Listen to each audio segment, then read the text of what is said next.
Seamos todos bienvenidos aquí a la casa del Señor. Qué bueno, ¿verdad? Que hicimos un esfuerzo por estar aquí. Y los que no, pues, qué pena por ello. Hermanos, si nosotros descuidamos la asistencia a los cultos, estamos descuidando o desatendiendo la enseñanza que Dios nos trae. Y si desatendemos la enseñanza, es como que usted fuese en una pista. No sé cuánto han viajado, tal vez fuera de Managua o aquí en Managua. Y si va a llegar a una intersección, a un cruce que le decimos nosotros, y usted desatiende una señal que decía alto, y le señala que hay un cruce, pero usted se distrajo, no miró la señal y se fue. Y se tiró el cruce. ¿Qué cree que puede pasar? Un terrible accidente. Puede haber desgracia y hasta muerte de por medio. ¿Verdad? Pasó un ciclista, lo golpeó, lo desnucó, o lo quebró, lo fracturó. Lo mismo es, hermanos, cuando desatendemos la palabra del Señor. Porque la palabra de Dios son indicaciones que Él nos da para que llevemos una vida segura. Y cuando no estamos asistiendo a escuchar la palabra de Dios, entonces estamos llevando nuestra vida de acuerdo a nuestra manera, nuestro razonamiento, o de acuerdo a cómo nos parece, o la podemos llevar al azar, a como salga el día. Si sale bien, bueno, y si sale mal, pues ni modo. Pero no estamos atendiendo el consejo de la palabra de Dios. Y imagínese que cuando uno viene al culto con dificultad, retiene todo lo que se habla, de todo lo que se enseña, tal vez pudo haber retenido un 20, 30%, y si estuvo muy atento y anotando, pudo haber llegado al 40%. Y ustedes lo han visto cuando les pregunto, ¿cuánto pueden retener aquellos que no vienen?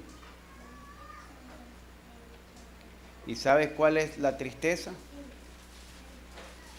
Que están llevando vidas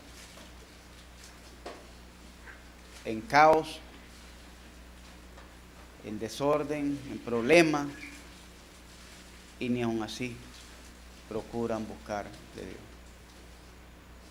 Vamos a ver la enseñanza del domingo, si quizás Dios nos ayuda a despertar una conciencia mayor de lo que debemos hacer, por qué no debemos de faltar a la iglesia.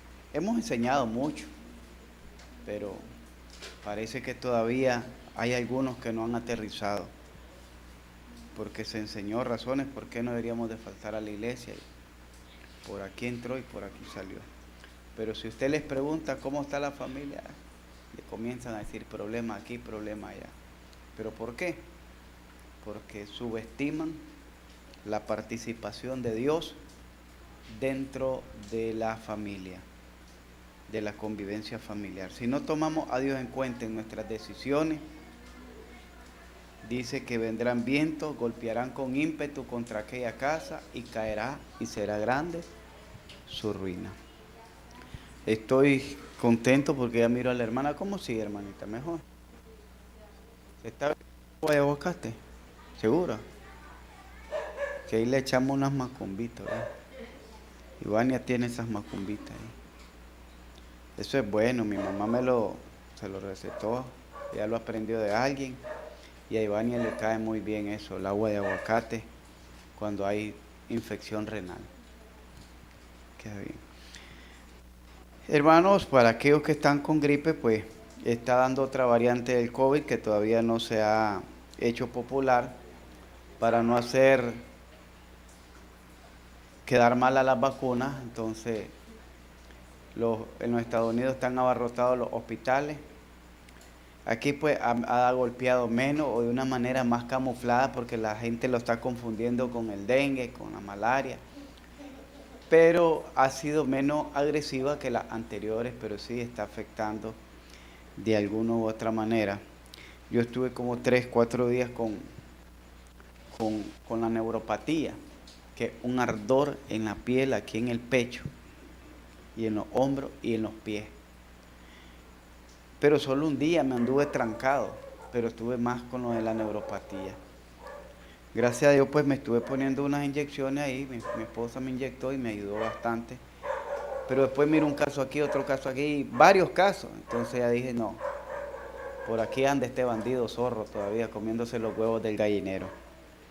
Entonces tenemos que cuidarlo y lo más inmediato es que si se siente o si todavía no le ha dado, no espere que le dé, bébase una Virogrip. No tengo acciones, ¿verdad?, con la Virogrip. No le publicidad, pero ayudan bastante. Ayudan bastante. A mí me ayudan bastante. Si las compro en la Samaria, pues todavía es más barato ahí que en las ventas. En Samaria vale como 11 pesos. Bien, hermanos. Hemos estado estudiando esto de Romanos, no sé a cuánto les ha fascinado, a cuánto les ha parecido de provecho, pero a mí que me pongo a estudiar me ha fascinado porque he encontrado cosas que no las había considerado a tal punto que lo tengo ya todo rayado, ya no hay ni dónde escribir aquí, pero porque lo marco cuando estoy estudiando y después los paso o lo dejo aquí. Esto lo estoy estudiando, hermano, claro, ocupa una base para dar la correcta interpretación, pero no estoy auxiliándome de otros comentarios, porque si yo me auxilio de otros comentarios para lo que les quiero transmitir, ya cuando uno se auxilia, pues en mi caso, ya la mente como que se predispone al pensamiento de aquel escritor. Y quiero compartir, ¿verdad?, lo que yo he aprendido a la luz de lo que está literalmente escrito en la palabra de Dios. Es bueno, claro, uno no deja de aprender lo que dicen otros comentaristas porque hay información, mucha información que tal vez uno desconoce. Hoy estuve escuchando unos videos y nosotros sabíamos que el Nuevo Testamento fue escrito en el idioma griego, el koiné, que es el idioma, el popular, por decir así, ¿ya?, el usual. Pero entre eso había otros dos idiomas, el que usaba estaba compuesto de tres, el que usaba la parte jurídica, que usaban ¿cómo le llamaron a Pedro y a Juan? Los del vulgo, y estaba los que usaban la clase media. Yo había escuchado algo así, pero el nombre y el orden que lo dieron, pues me gustó, dije, voy a volverlo a escuchar para que no se me olvide. Porque yo me pongo a escuchar también estudios cuando miro que son realmente importantes, más cuando dan datos así, que están enseñando cosas que uno desconoce del idioma, de la cultura, de la historia. Entonces ya me gusta estar escuchando.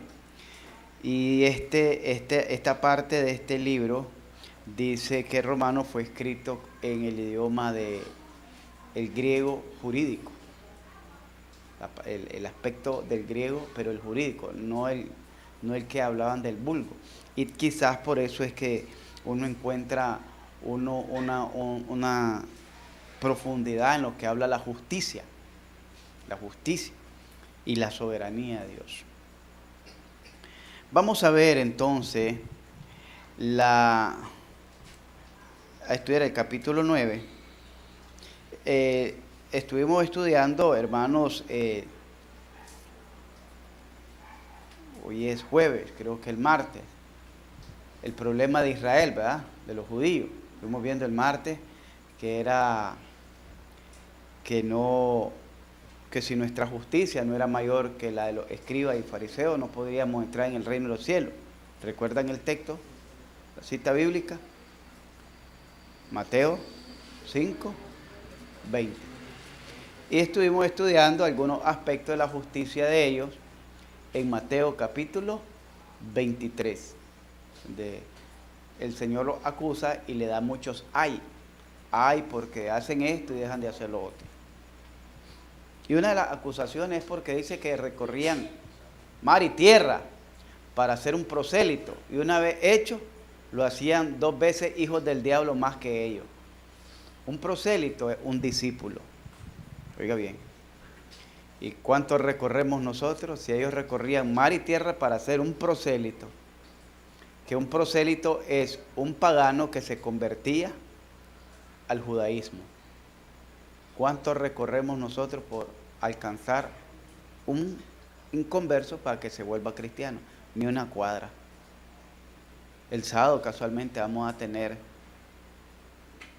evangelismo. Espero que superemos esa justicia de los escribas y los fariseos que viajaban, dice, largas ciudades, mar y tierra, por hacer uno. Vamos a ver, bueno, aquí hay bastantes charcos que podemos saltar. Ciudad Venecia, pero esperamos, ¿verdad?, que tengan buena asistencia. Todos estamos en la responsabilidad, el deber, el derecho y la capacidad de poder venir a evangelizar. Todos. Porque los que no pueden, se van con uno y ahí van aprendiendo. Vamos a ver que dentro de el problema de Israel, dentro de la justicia soberana de Dios, que es lo que hemos estado hablando desde el capítulo 1, fue su incredulidad. Fue su incredulidad. Y eso lo estuvimos viendo en el Evangelio de Juan, en el capítulo 5, ¿verdad? Los aspectos, 7 aspectos miramos de por qué, del problema que tenían los judíos. Buscaban su propia gloria, eran incrédulos, no creían en Jesús, no escudriñaban la Escritura, la palabra de Dios no moraba en sus corazones. Estaba la Biblia, pero no moraba en sus corazones. Espero, ¿verdad?, que esa enseñanza del martes les haya provocado alguna disposición de mejora en su calidad de vida espiritual. Vamos a ver, en primer lugar, vamos a leer, hermanos, del versículo, ¿leyeron los 33 versículos? Vamos a leer entonces el capítulo 10, del versículo 1 al versículo 4.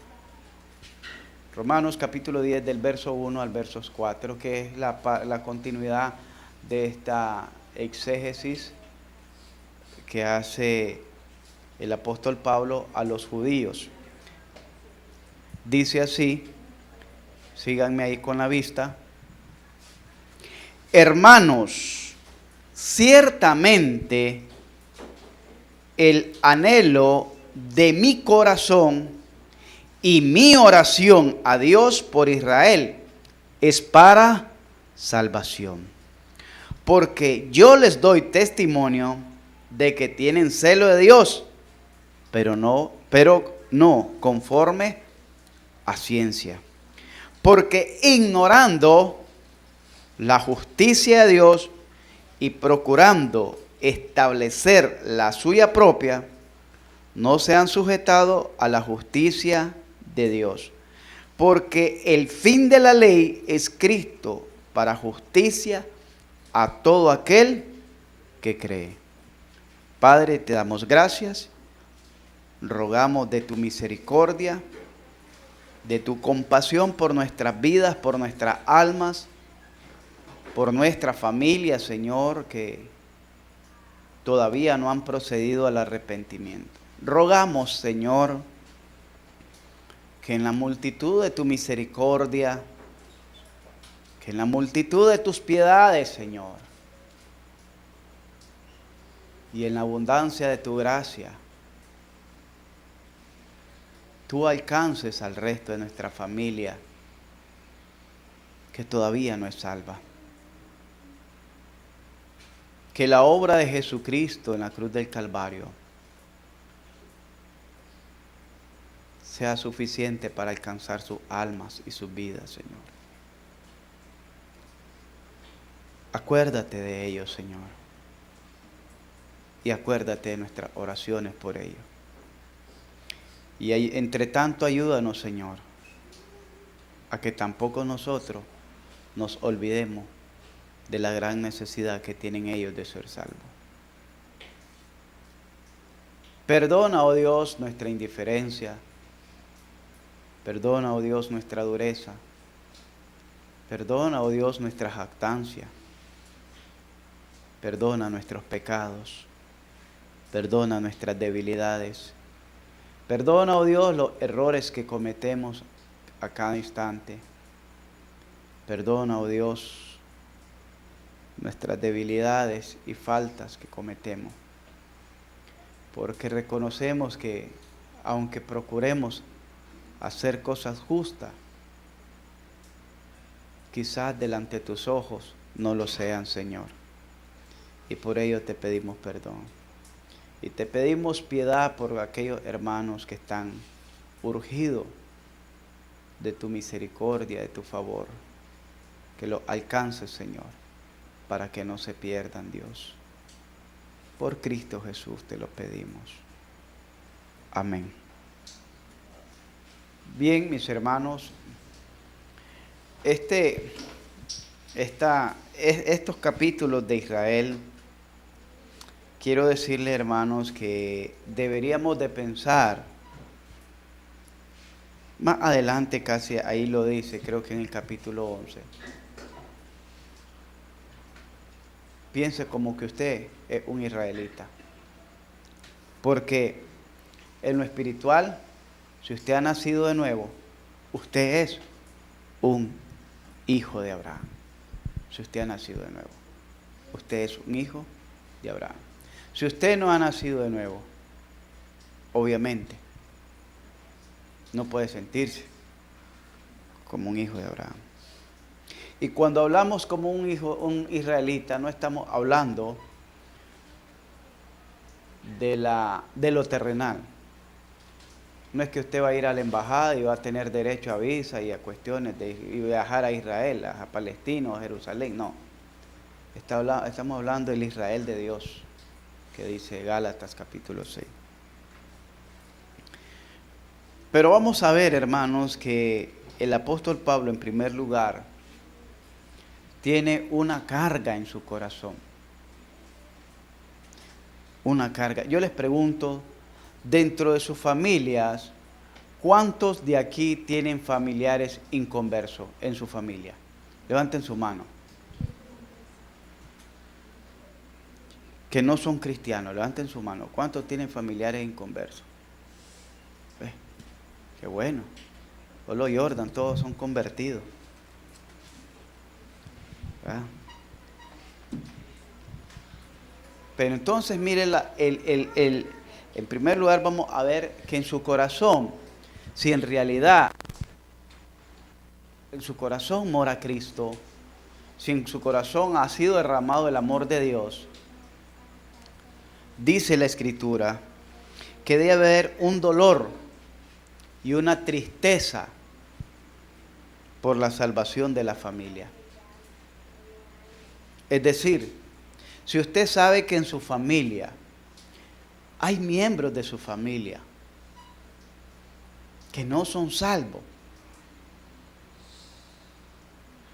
debería de haber en su corazón dolor y tristeza por ello. Y esa debería ser una de las mayores motivaciones por las cuales usted debe de orar todo el día, todos los días.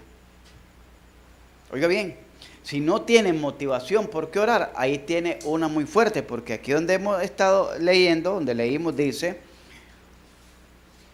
hermano, ciertamente el anhelo de mi corazón, el deseo de mi corazón no es tener un carro, no es tener una casa, no es tener un televisor pantalla plana, no es tener aire acondicionado, no es tener un juego de muebles. Ahora en diciembre estrenar una refri, estrenar esto, ese no era el anhelo del corazón de Pablo. El anhelo, el corazón de Pablo es que este año no termine sin que mi familia se convierta a Cristo. Porque dice, mi corazón y mi oración a Dios por Israel es para salvación. Estamos orando por nuestra familia porque le dé un trabajo, porque si hay algún enfermo que lo sane, si hay algún peligro que lo ayude, pero no estamos orando para que sea salvo. Yo le digo algo y presten atención a esto que les voy a decir. Y se les voy a decir, tal vez suene muy duro. Y esto lo están escuchando los que están nos miran en los videos. Si usted no está orando por un ser querido, por un ser amado, puede ser un familiar, lejano o cercano, un amigo, una amiga, un vecino, alguien muy querido, pariente. Si usted no está orando fielmente, con dolor y tristeza en su corazón, por su salvación, no lo llore el día que muera. Porque sería la máxima expresión de hipocresía que hay en su corazón. No lo llore, porque ¿de qué le sirve llorarlo cuando ya no hay nada que hacer? No lo llore cuando ya él ha partido. ¿Acaso Dios se va a compadecer de sus lágrimas y lo va a revivir? ¿Acaso Dios se va a compadecer de sus lágrimas y lo va a llevar al cielo solo porque lo esté llorando? ¿O lo va a resucitar? No lo llore, porque esa es la máxima expresión de la hipocresía que un ser humano puede expresar. Cuando en vida usted no oró con tristeza, con dolor, por la conversión, la salvación de aquella persona. Muy duro, ¿verdad? Pero cierto. Porque aquí el apóstol Pablo me dice que tengo, verso 2, está hablando de su conciencia, está hablando de su sinceridad. Verdad digo en Cristo, no miento. Verso 1 del capítulo 9. Y mi conciencia me da testimonio en el Espíritu Santo que tengo gran tristeza y de repente un dolorcito. Así dice. Que tengo gran tristeza y continuo dolor en mi corazón.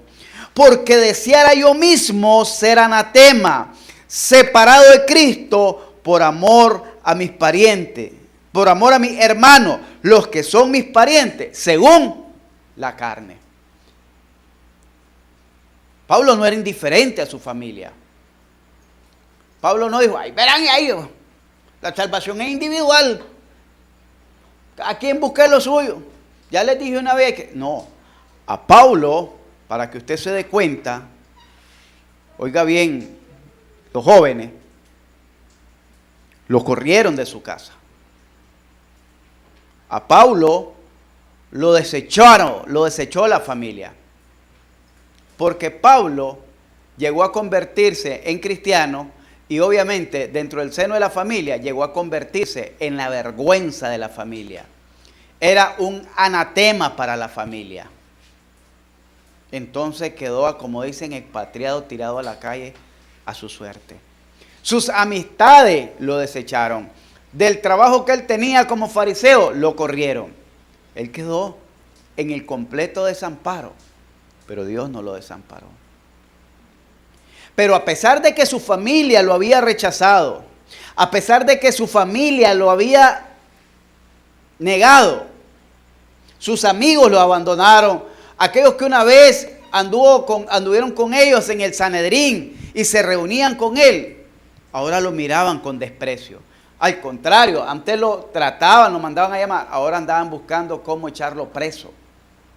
Y hasta confabularon, hicieron un voto de abstenencia de alimento, hasta matar a Pablo. Eran amigos de él, pero se había convertido al cristianismo y por efecto se había convertido en una vergüenza y se había constituido enemigo de los de su nación. A usted Y a mí no nos ha pasado eso. Y a pesar de eso, mire las palabras de Pablo. Había una tristeza profunda. Había un dolor continuo, quiere decir permanente en su corazón. ¿Por quién? Por los de su nación.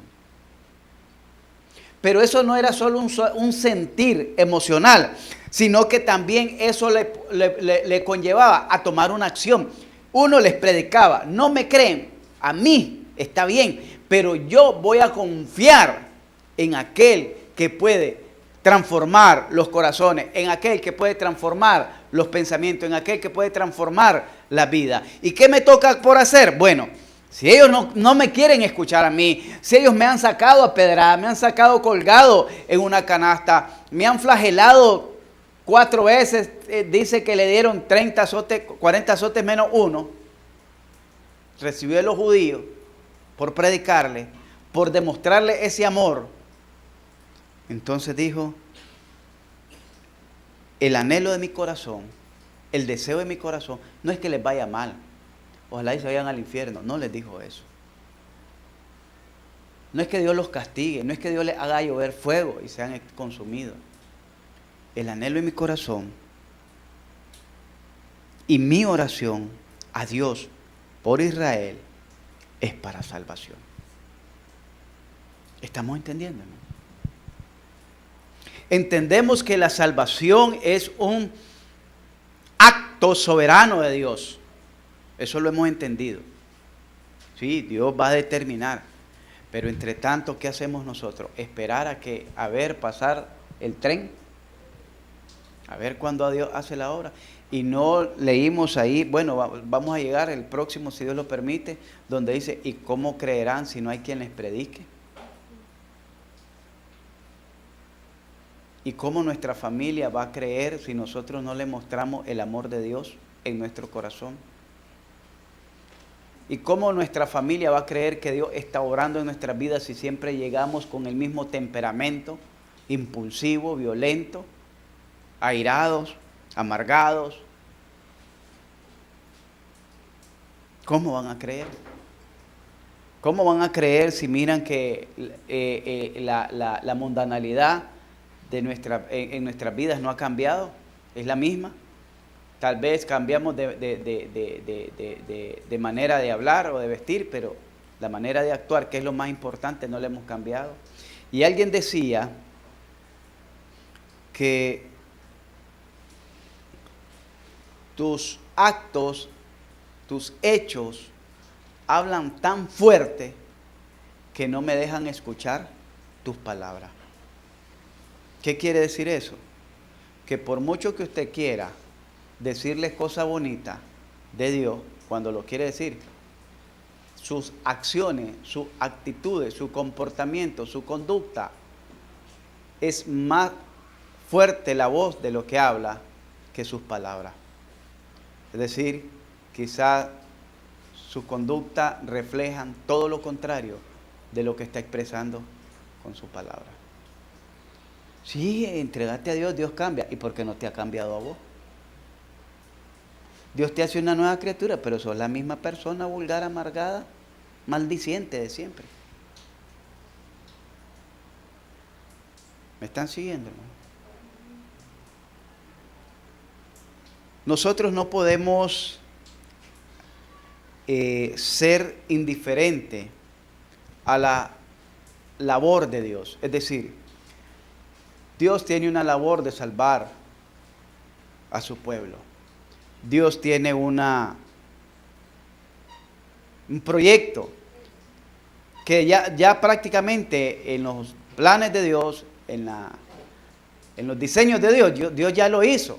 Nosotros estamos viviendo parte de la historia de lo que Dios ya hizo. Oiga bien, estamos viviendo parte de la historia. Nosotros estamos viviendo la historia de lo que Dios ya hizo. ¿Y cómo es eso? Porque aquí, usted lee el Apocalipsis, ya todo lo que no hemos llegado todavía pues a lo que falta el Apocalipsis, imagínense. Entonces, todo lo que estamos viviendo, Dios ya pasó por ello. Ya lo hizo. Nosotros estamos viviendo, completando solamente la historia, encajando en cada capítulo del libro de la historia de la obra de Jesucristo aquí en la tierra.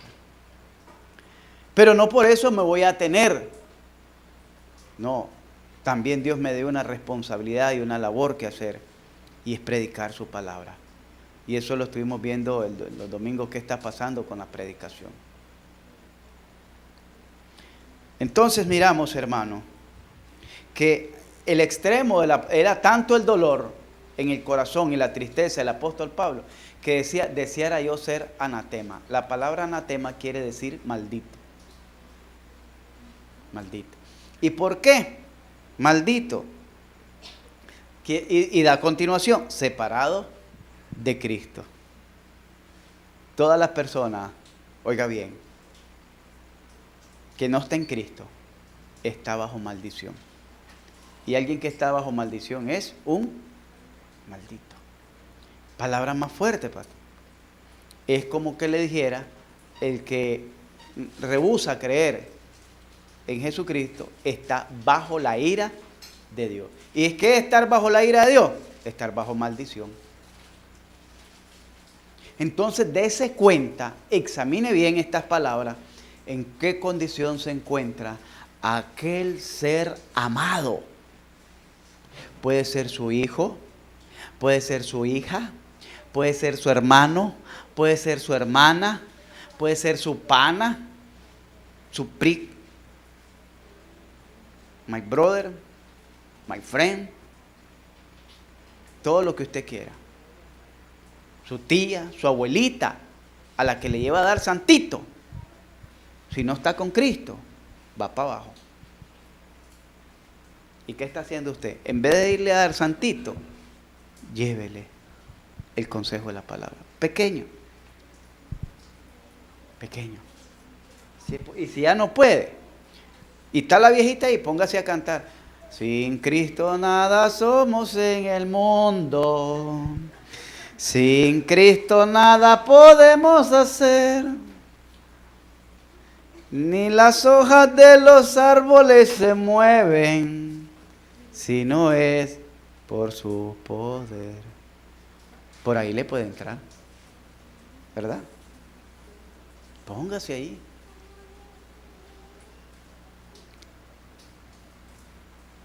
Dios hace una distinción soberana sobre Israel. ¿Por qué les digo esto? ¿Quién era el pueblo escogido de Dios?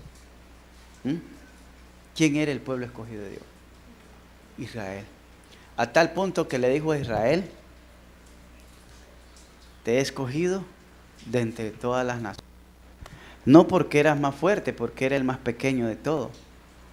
No porque eras rico, no porque eras numeroso, sino por mi misericordia, por mi amor que te tengo. Pero ¿sabe cuál fue el desagrado de Dios para con Israel? Dios levanta a Israel para que Israel sea luz a las naciones. A través de Israel, Dios se da a conocer a las naciones paganas, porque todas las naciones eran politeístas, tenían muchos dioses. Egipto, Babilonia, todas esas naciones que existían antes, eran muchas. La de los cananeos, tenían muchos dioses y eran muñequitos de barro y cositas así.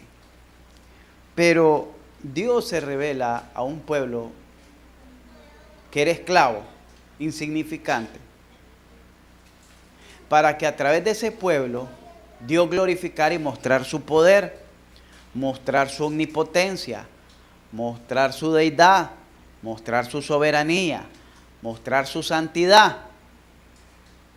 Y que ese pueblo lo conociera y ellos fueran los pregoneros a las otras naciones y demostraran que ese Dios que ellos adoraban, el único Dios, era el verdadero.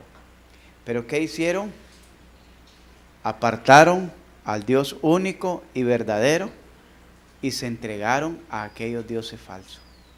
Dejaron de anunciar las virtudes de aquel que los llamó a su gloria eterna, a como decía Pedro.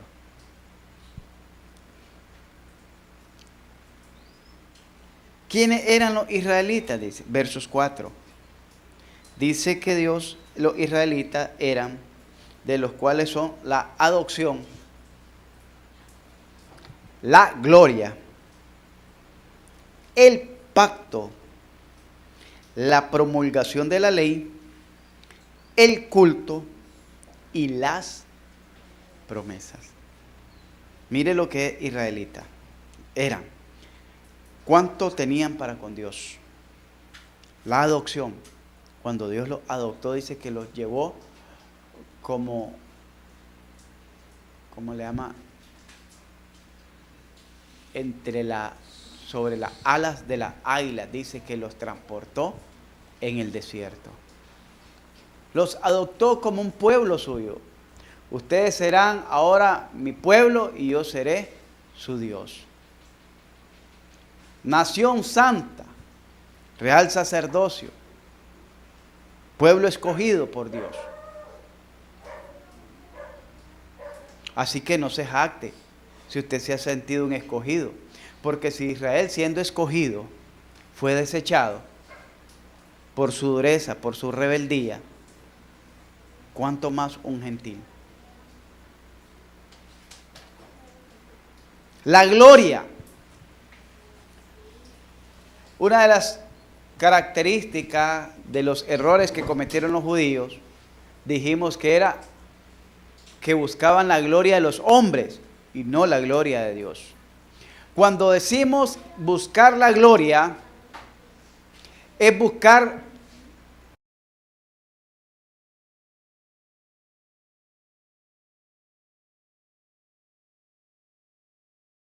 es obtener su certificado, ya sea de primaria, ya sea que de secundaria, o si está en la universidad, la mayor gloria de él es su título. Y su promoción, y que va la promoción aquí, la promoción allá, bueno, y se hacen un zaperoco para esa promoción, que es algo perecedero. Y que se van a arreglar el pelo, que se van a arreglar las uñas, que se van a cortar el bigote, se cortan la barba, se van a rasurar, y que el traje aquí, que el traje allá, y después la fiesta, y después esto, y después el otro. Aunque es temporal, por un día. Pero ese día, y cuando están ahí en la tarima, en la silla esperando, están ansiosos, ese día son los pavos real. Y hasta se ponen algunos hasta malcriados ahí, haciéndose los rogados y que esto y el otro. Porque ese es su día Movistar. La gloria de Israel era Dios. Lo máximo que tenía Israel era su Dios. Porque si había hambre, Dios les proveía pan. Había sequía, Dios les proveía la lluvia. Había guerra, Dios les proveía la paz o las conquistas. Pero ese Dios era y debía haber sido su gloria, su máxima expresión. Otros podrían decir, ahora sí, ya alcancé esto. Bueno, coronaron una carrera. Ya se sienten doctores, abogados, ingenieros. Ahora sí van a ver, dice. Ahora la voy a hacer. Y hasta hacen planes. Si es ingeniero, va a ver la casa que le voy a construir, mamá. Y después de 3, 4, 5 meses de trabajo, se casó y se fue y dejó a la mamá en el mismo rancho. Se la dejó por lo menos un diseño en papel. Lo mismo los abogados, lo mismo. Todos hemos pasado por eso. La gloria. ¿Cuál es tu gloria? ¿Cuál es tu proyecto de vida? ¿Vivir para Dios? ¿Agradar a Dios? No, pastor, ese no es mi proyecto de vida. Mi proyecto de vida es tener mi casa, mi carro, mi negocio, un buen trabajo, un buen salario, bueno, hijos, bueno, esto, todo bueno. ¿Quién no desea eso? Pero ¿cuál es tu proyecto de vida? Esa va a ser tu gloria. Porque cuando lo alcances, vas a sentirte realizado.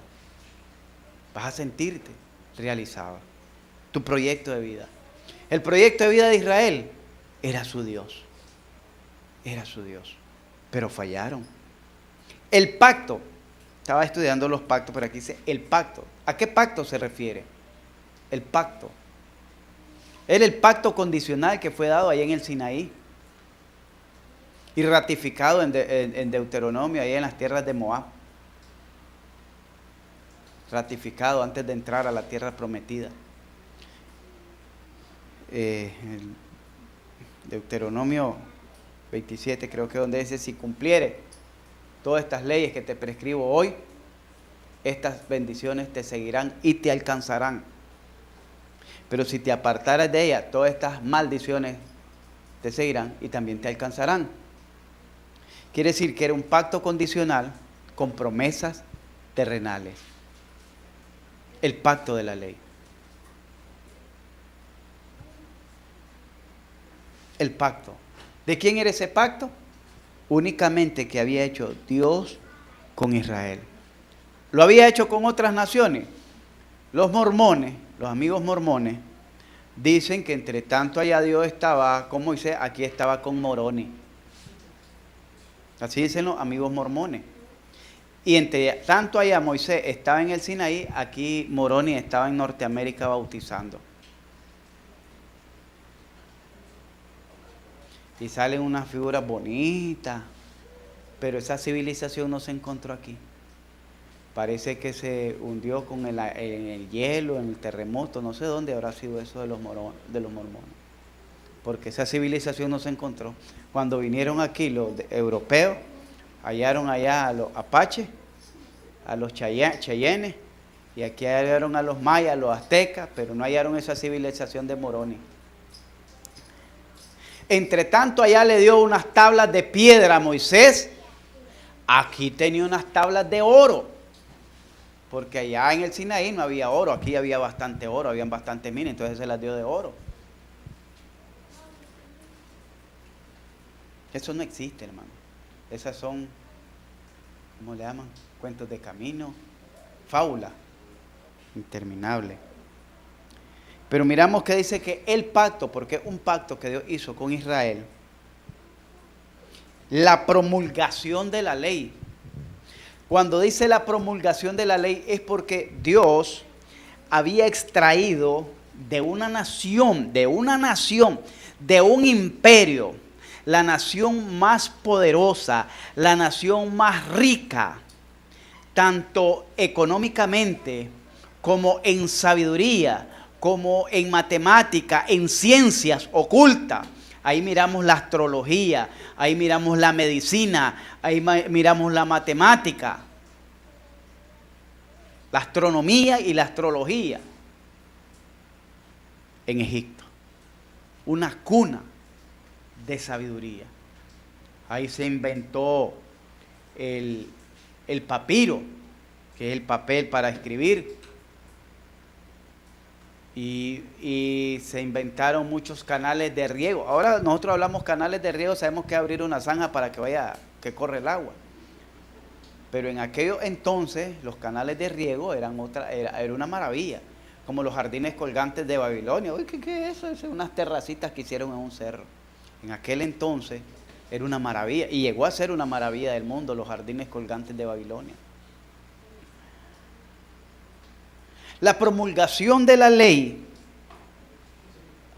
entonces, era la constitución de aquella muchedumbre, oiga bien, de aquella muchedumbre, aquella multitud de esclavos, andrajoso, piojoso, harapiento, convertido en una nación.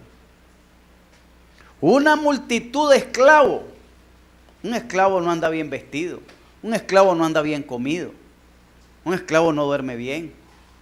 Pero esa multitud de esclavos, desfigurado su rostro por el maltrato, el desgaste del trabajo, el promedio de vida ahí era llegar a los 40 años vivo. Hoy el promedio de vida anda por 70, cuanto mucho.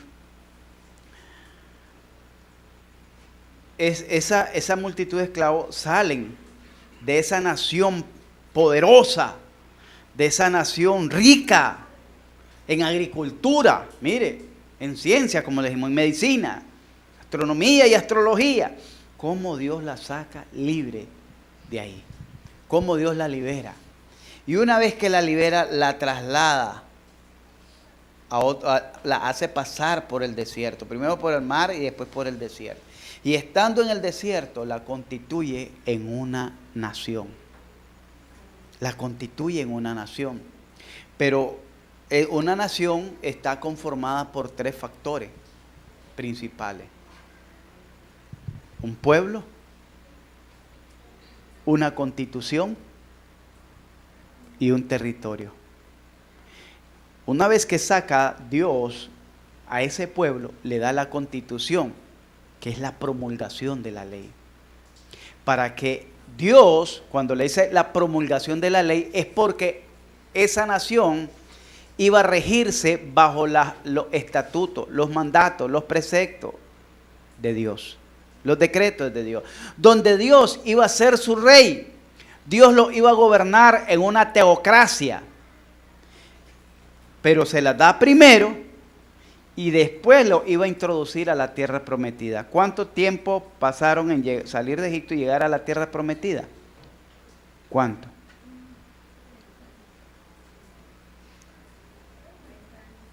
$40 años. Y dirá, ¿tanto tiempo pasó así? Eran 40 días. Porque ya estando frente a Cades de Bernea, casi frente a los cananeos, la tierra que iban a conquistar, fue cuando mandaron a los 12 espías. Porque el pueblo dudó y desconfió de Dios. Dios le había dicho, yo se las voy a entregar. Ellos dijeron, manda 12 espías a que reconozcan, a ver si nos conviene esa propiedad. Y por esa incredulidad tuvieron que divagar 40 años, casi 37, 38 años en el desierto, ¿verdad? Divagar ahí, hasta que se terminara esa primera generación incrédula y los niños menores de 20 años fueran los que fuesen a conquistar la tierra prometida. Por eso les dice la promulgación de la ley. ¿Qué cosa en un sentido de patriotismo? Por ejemplo, ¿saben lo que significa la Carta Magna en los Estados Unidos? Eso es un tesoro valiosísimo. ¿Por qué? Porque fue la carta que firmaron los, ¿cómo le llaman a los precursores? Aquí le llaman los próceres de independencia de las colonias inglesas. Es decir, que ya no iban a ser una colonia inglesa, sino que con esa Carta Magna, que era su constitución, estaban formando su constitución, eso representaba un estado nuevo, un estado independiente. Lo que pasa es que aquí nosotros los nicaragüenses somos. ¿Qué se celebra el 15 de septiembre, Jordan? ¿Qué se celebra el 15 de septiembre, hijo? Ni cuenta se da. ¿Y vos, Ervin? El día. Contarle a Jordan, platicar con Jordan. ¿Y por qué el día de la independencia? ¿Quién me puede decir? ¿Independencia de qué? ¿Alguien que me diga, Roxana? Cuando los países centroamericanos se independizaron de los españoles, entonces ahí fue donde terminó todo eso. Por eso todo el 15 de septiembre es en conmemoración de la independencia. Pero no eran los países, eran las colonias. Porque En ya aquellos tiempos eran las colonias, sí, ¿verdad? Pero eso es un acto que se celebra. Y usted pregunta, ¿qué andan celebrando? ¿Ahí andan marchando? Ni cuenta se dan. Y si les pregunta el 14 de septiembre, es que Sandino mató de una pedrada, dice a Somoza. Sandino mató de una pedrada a Somoza. ¿Por qué? Pero ese acto, oiga bien, ese acto que se hizo el 15 de septiembre es lo que nos da el estado de soberanía e independencia de las demás naciones. Por eso nuestro estado es soberano e independiente. Quiere decir que ningún otro país tiene injerencia en las decisiones internas o domésticas, hablando políticamente, de nuestra nación. Eso fue lo que pasó con Israel. Dejaron de ser una multitud de esclavos por ahora ser un estado, una nación independiente, donde Dios iba a ser su gobernante, la ley iba a ser su constitución y ellos solo iban a ser su pueblo, ¿cómo le llaman? A los plebeyos, no, súbditos, sus súbditos del rey. El culto y las promesas. El culto y las promesas. Les pregunto, oiga bien, ¿qué le parece? ¿Qué impresión le tiene usted o qué diferencia hay usted, los que se han apartado del mundo o los que están relacionados con el mundo, de estar en el mundo y de estar aquí en la iglesia? ¿Qué sensación, qué impresión, qué distinción siente? ¿Ninguna?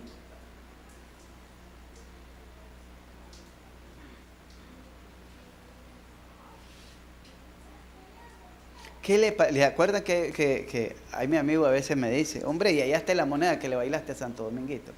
¿Qué le parece a usted haber salido de la ignorancia a la sabiduría? De haber divagado en el mundo, conocido a un Dios pagano o vivir lejos de Dios, ahora sentirse cerca del único y verdadero Dios. Sentir que antes usted caminaba lejos y ahora en cualquier instante usted y en cualquier momento y en cualquier lugar usted tiene esa confianza, ese acceso de poder orar y platicar con Dios. El culto de adoración a Dios no le fue dado a nadie más que a Israel. A nadie más que a Israel. Qué cosa más tremenda, poder adorar a Dios. Eso es lo más tremendo que un ser humano puede experimentar, poder adorar a Dios. Mire cuánto. Si nosotros lo leemos de corrido, ya lo leímos, pero si usted examina cada uno de esas virtudes que Pablo está enumerando de los israelitas, no era cualquier cosa. El honor, el privilegio. Por ejemplo, pongamos un maestro de escuela bíblica dominical. ¿Cómo se siente en su clase? ¿Cómo se siente? Se siente que va a cumplir una clase más de estos mocosos. Agradecido con Dios y emocionado porque Dios lo está usando a usted para preparar una nueva generación. Yo le digo, para mí, que yo les he dicho en muchas ocasiones, no me siento digno, ni cuando fui diácono, ni cuando fui maestro de escuela bíblica dominical.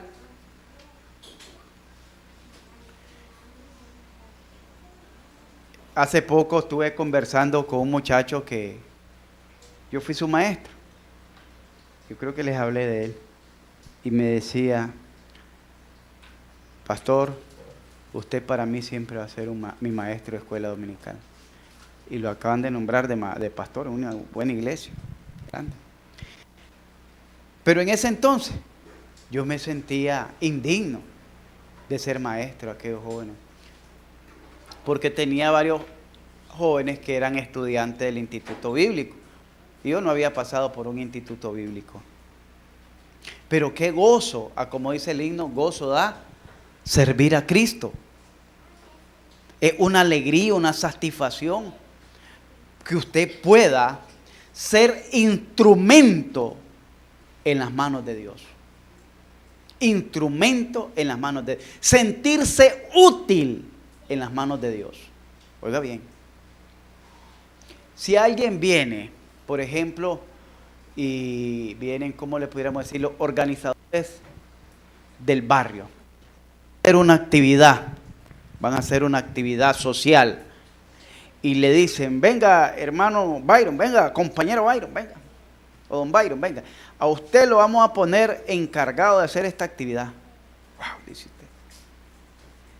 Y cuando comienza ahí va a estar usted a cargo de esto y aquello. Uno se siente, yo les digo porque a mí me pasó, se siente impresionado y se siente alegre con solo el hecho de que lo hayan tomado en cuenta. Ahora imagínense para las cosas de Dios, el culto le fue dado a Israel, también a usted y a mí. Lo que Dios ha puesto en sus manos no es cualquier cosa. Dios no le dio una chancleta vieja para que usted la tire al suelo y todo el mundo la pisotee. Dios le dio su gracia, le extendió su mano y su favor para que con eso usted y yo le sirvamos. ¿Me está entendiendo? Y ese culto le fue dado a los judíos. ¿Pero qué hicieron los judíos?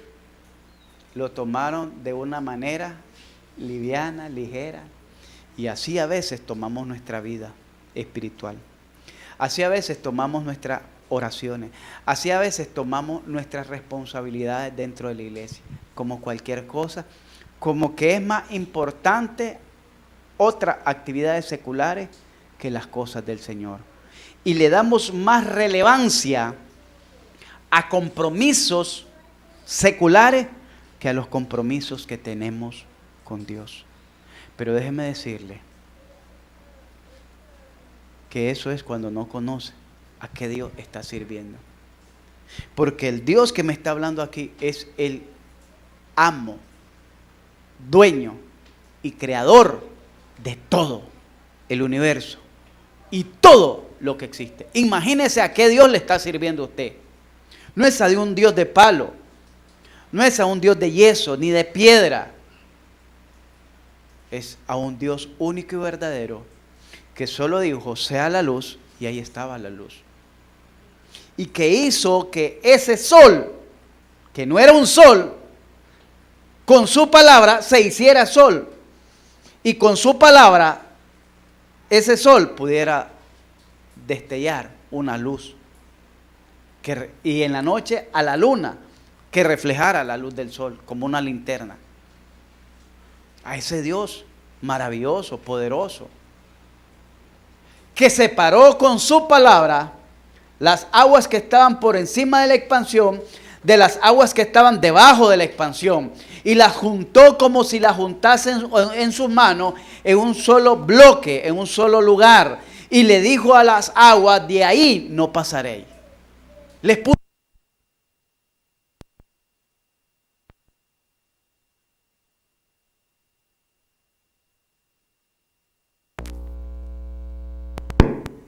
a ese Dios. Es el Dios que le hacemos culto. No es a cualquier Dios. Es aquel Dios que tomó la molestia, oiga bien,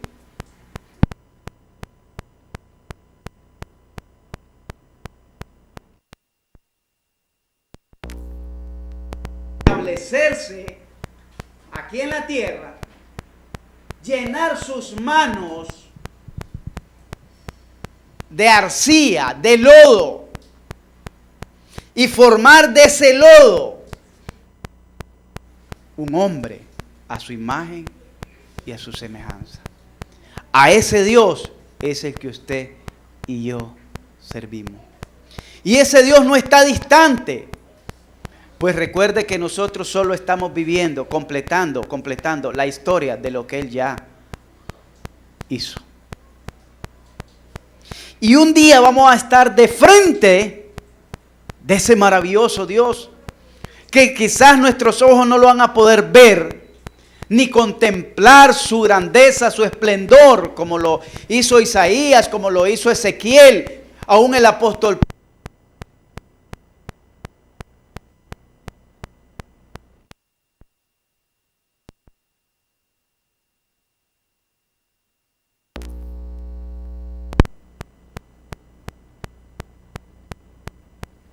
No es cualquier Dios.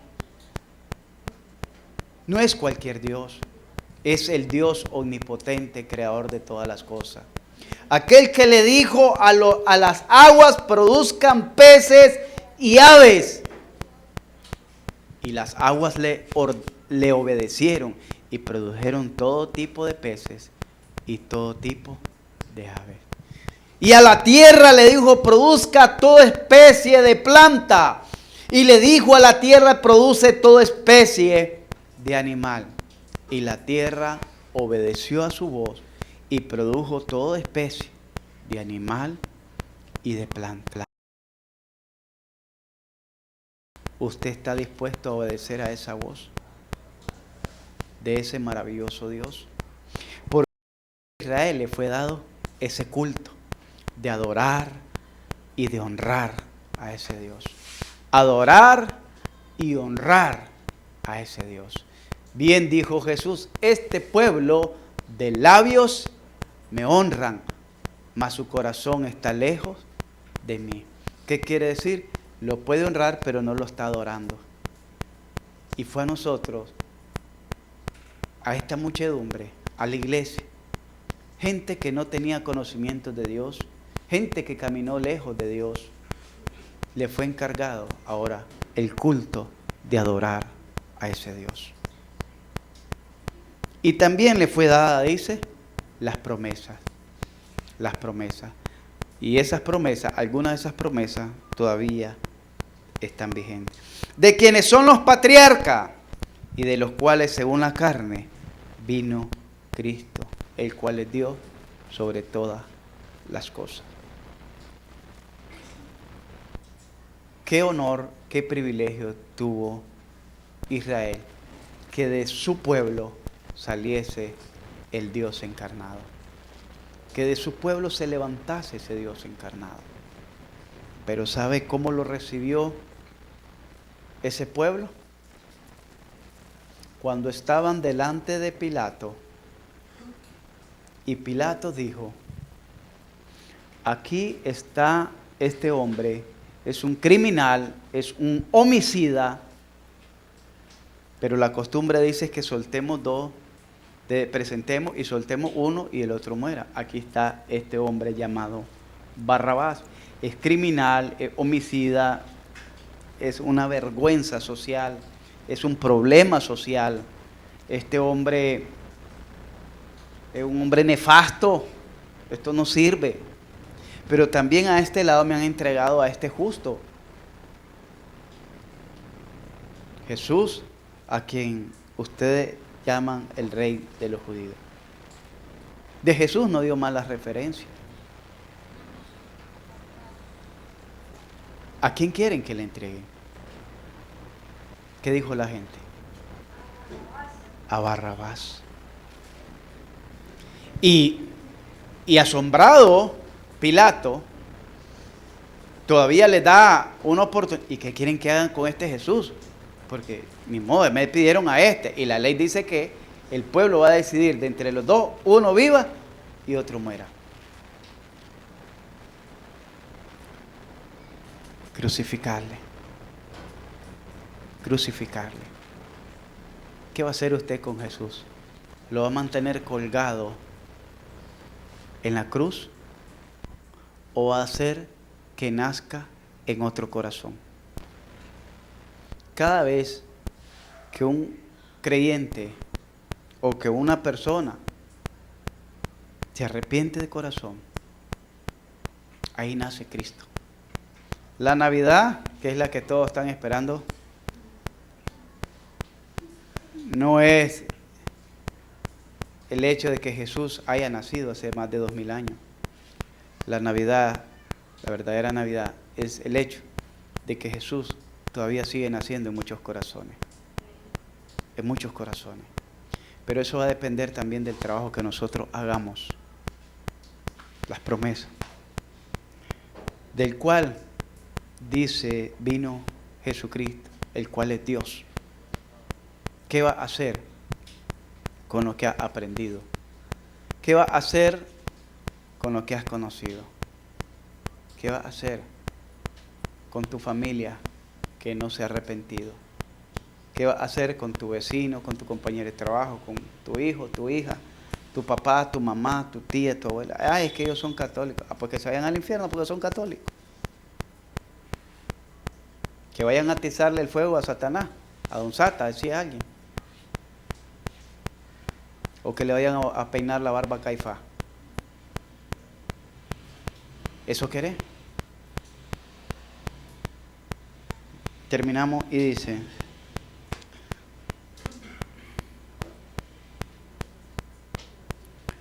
quiero terminar ahí, dice, porque ignorando la justicia de Dios, 10:3, porque hay mucho que leer todavía en este capítulo 9, hay mucho que leer, vamos a leerlo, pero ya no da tiempo, solo quiero terminar esta primera parte.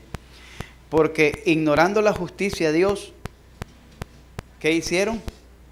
Y procurando establecer, no se han sujetado.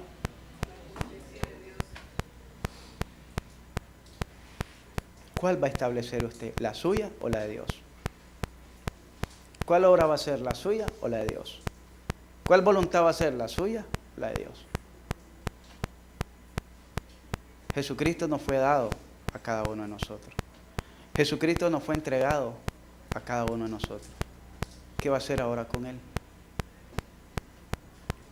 ¿Se lo va a robar? ¿Lo va a esconder? Como hizo aquel que fue a esconder la moneda. ¿Qué le dijo el Señor? Al que le había dado 2, Señor, ¿me diste 2? Aquí te doy 2 más. Y le dirá el Señor: buen siervo fiel, entra en el gozo de tu Señor. Al que le había dado 5, Señor, los metí en el banco y gané 5 más. Aquí están, son tuyos. Entren. Y al que le había dado 1, Señor, yo soy un excelente teólogo, porque te conozco, le dice. Así le digo. Sé que siembras donde no recoges y recoges donde no has sembrado. Te conozco. Por lo tanto, dice, agarré la moneda que me diste y la enterré. Aquí te traigo lo que es tuyo. Una moneda me diste, una te doy.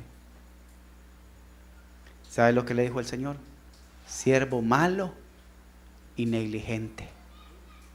Siervo malo y negligente. Bien conocías cómo era yo, por lo tanto, hubieses agarrado ese talento y lo hubiera llevado a los banqueros, y hoy que regreso, yo lo recibiera con los intereses. El Señor te dio la bendición de ser salvo. ¿Qué va a hacer con ella? ¿La va a enterrar para sí misma? Para que cuando regrese le diga: Señor, tú me salvaste a mí, aquí estoy. La salvación es individual, si ellos no quisieron, ese es problema de ellos. O le va a decir: Señor, tú me salvaste a mí, y fue tan grande mi gozo que por lo menos me traje 2, 3, 4, 5, 6, o 2 de mi familia, y esos 2 a los otros 2, y de esos 2 a los otros 2, y se hizo la cadena, y cuando miramos toda la familia. Porque yo alcancé a 2, y estos 2 a los otros 2. Yo alcancé a los primos, y los primos a los tíos, y los tíos a los abuelos. Yo no pude alcanzar a los abuelos, pero alcancé a los primos, y los primos a los tíos, y los tíos a los abuelos. Y ahí se hizo la cadena, y ahí va. Pero no voy solo. Dice, porque ignorando la justicia de Dios, establecieron la suya propia. No se han sujetado a la justicia de Dios. ¿Qué quiere decir? No han obedecido al llamado de Dios. Hermano, lo espero el sábado, Dios mediante. Hermano, ¿qué dirige?